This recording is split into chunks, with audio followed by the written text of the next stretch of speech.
حضرت علی شیر خدا، فجر کا وقت تھا، ہاتھ میں چھڑی پکڑی تھی، 63 سال عمر مبارک تھی، کوفے کی جامع مسجد میں نماز پڑھانے آ رہے ہیں۔ ہر دروازے پہ دستک دیتے، اٹھو الصلاۃ خیر من النوم۔ رستے میں حضرت علی لوگوں کو جگاتے جگاتے آئے۔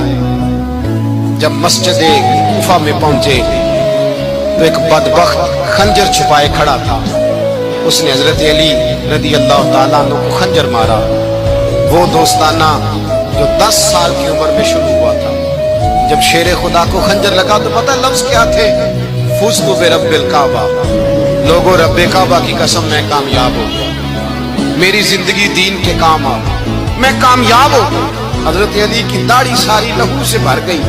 حضرت شیر خدا فرمایا کرتے تھے، ایک دفعہ میں بڑا بیمار ہوا، میرے سے اٹھ کے کھڑا نہیں ہوا جاتا تھا، حضور تیمارداری کرنے آئے تو میں نے کہا